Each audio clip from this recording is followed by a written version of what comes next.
Welcome to ఉమక్క చేతి వంట.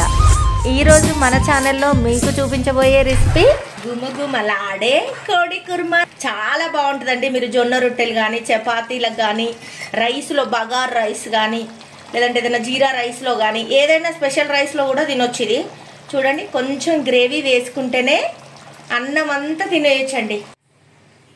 1 spoon అల్లం, పసుపు, 1 స్పూన్ కారం, తగినంత ఉప్పు, కొంచెం పెరుగు మ్యారినేట్ చేసుకోవాలండి. ముక్కకు పట్టాలండి మొత్తం. ఈ కారం ఉప్పు మొత్తం ముక్కకు పట్టాలి బాగా. ఆయిల్ వేసుకుందామండి. గిన్నె వేడెక్కిపోయింది. స్టార్ట్.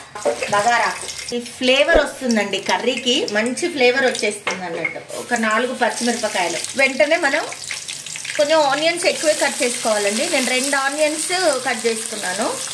బాగా ఫ్రై అవ్వాలి ఇది. ఒక టమాటా వేసానండి. పసుపు వేసుకుందామండి. కొంచెం 1/2 టీ స్పూన్ అల్లం వెల్లుల్లి పేస్ట్ కూడా వేద్దాం. పచ్చి వాసన పోయేంత వరకు బాగా ఫ్రై అవ్వాలి. ఆల్రెడీ మనం ఇది మ్యారినేట్ చేసి పెట్టుకున్నాం కదండి. చికెన్ వేసేద్దాం. ఇంకా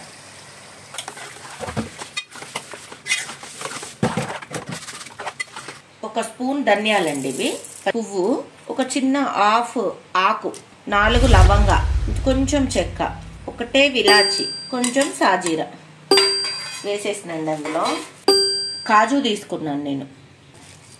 ఒక 3 బాదం, స్పూన్ ఎండు కొబ్బరి. మనం ఏదైతే రుబ్బుకున్నాం కదండి మసాలా అన్ని కలిపి, అది వేసేద్దాం ఇప్పుడు. ఫైనల్ టచ్ అప్ అండి, గుప్పెడంత కొత్తిమీర. గుమగుమలాడే కోడి కుర్మా రెడీ. చాలా టేస్టీగా ఉంటుంది. ప్లీజ్ ఉమక్క చేతి వంట ఛానల్ని మీరు సబ్స్క్రైబ్ చేయండి, లైక్ చేయండి, షేర్ చేయండి, కామెంట్ చేయండి. మీకు ఏమైనా రెసిపీస్ కావాలంటే కామెంట్ బాక్స్లో పోస్ట్ చేయండి, నేను అవి చేసి పెడతాను. ప్లీజ్ ఫుల్ వీడియో చూడండి. ఎలా చేస్తున్నాను, ఏంటి, ఎంతసేపు ఉంటుంది అనేది మీరు చూస్తేనే కదా తర్వాత మీరు ఎలా చేయాలి అని తెలిసేది.